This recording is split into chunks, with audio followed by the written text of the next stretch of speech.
The Greeks had the maxim, know thyself.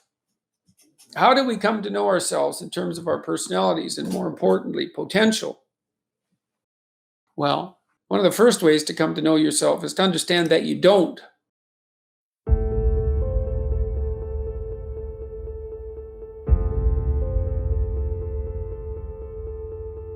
You can learn to kind of watch yourself like you're watching a stranger, but you have to adopt a position. It's a position of radical humility, I would say. One sense would be the humility of recognizing your ignorance. So you have to understand that you don't know who you are.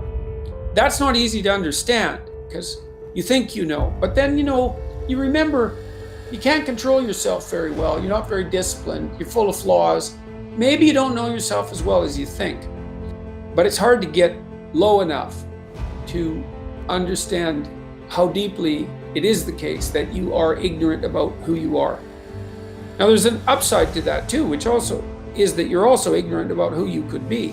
And so the discovery of that, is some reward for the horror of determining who you actually are. And then I would say, well, then you watch yourself.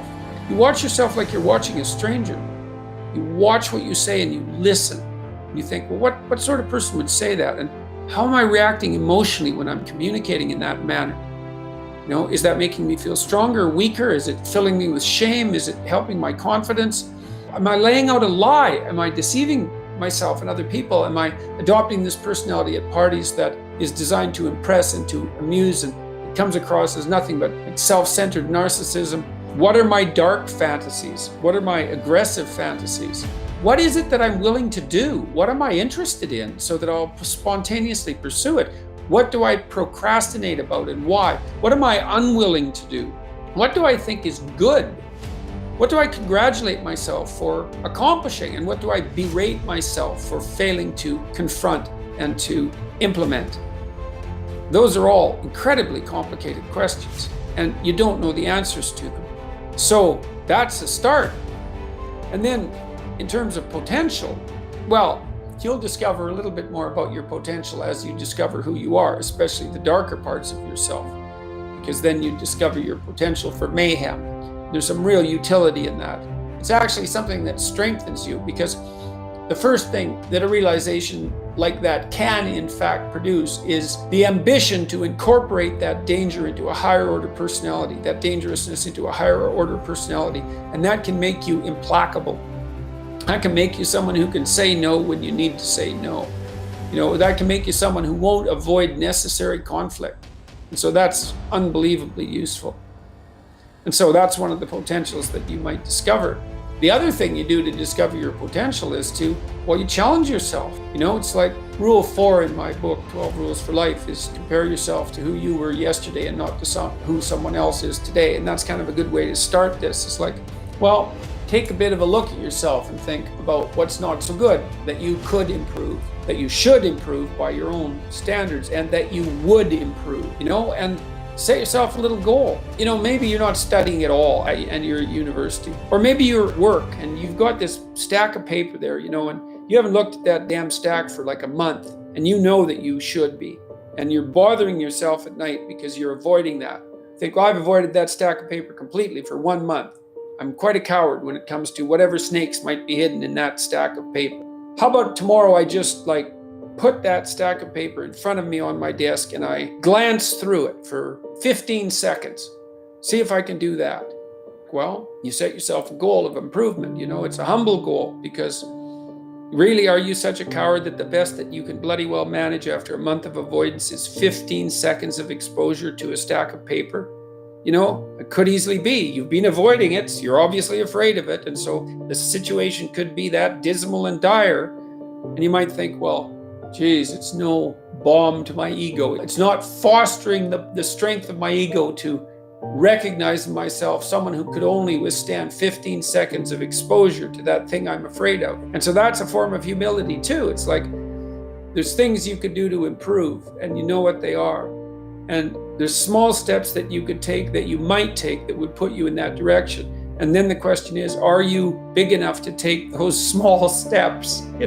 Are you capable of grappling with the fact that you're fundamentally flawed to the point where you have to break things down into almost childlike steps in order to manage them? And the answer to that is, yeah, you are.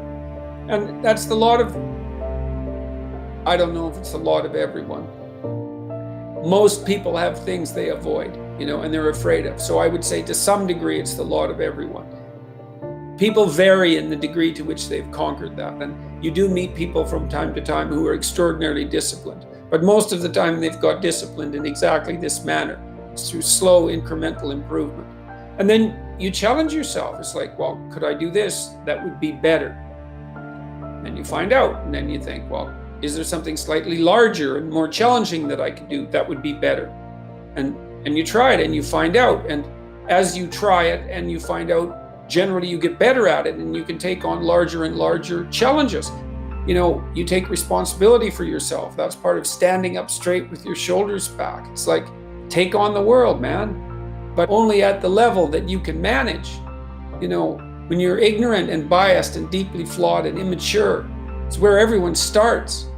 You don't want to bite off more than you can chew, but it doesn't mean that you can't wrestle with part of reality, some part that's small enough so that you have a good shot at victory. And to put yourself together, the first steps towards that is to allow yourself to be a fool. It's because you don't know what you're doing. You have to admit that. And there's going to be a loss of ego or destruction of ego, arrogant ego that necessarily accompanies that. But you need the loss of that arrogant ego because it's precisely what's interfering with your movement forward. It's part of the adversarial process, mythologically speaking, that stops moral progress. You're too proud of who you think you are to notice what you're like so that you could change properly. You don't want to sacrifice that part of yourself. It's probably associated with some delusion that helps you maintain, what would you say, a positive, although very fragile self-image, in the absence of genuine effort. You know yourself by watching and paying attention. It's watching like you're a snake. A snake watches like cold-bloodedly with no emotional reaction, just to see what's there. It doesn't allow, symbolically speaking, doesn't allow what is wanted or desired to interfere with what is observed. So you watch yourself like that, as if you don't know who you are. That's the beginning. And then you challenge yourself continually to see how far past yesterday you can push today and tomorrow, and to continually experiment with expanding the domains not only of your competence, but of your ability to increase that competence. And the upper limit to that is proportional to the moral effort that you put into it. The more that's guided by the highest of all possible visions, right? The alliance with the highest of all possible conceivable good. And the more it's accompanied by truth in speech and action, the more you will develop your potential. And you also, I suppose, have to be willing to undertake that as an adventure, because it's a hell of a thing to bear that kind of responsibility. It takes a person out of the ordinary. It takes them out of themselves. And there's an alienation and an isolation that goes along with that, and a great sorrow, all of that together. But there's deep meaning to be had in it, and there isn't anything better that you can do. So that's the answer to that question.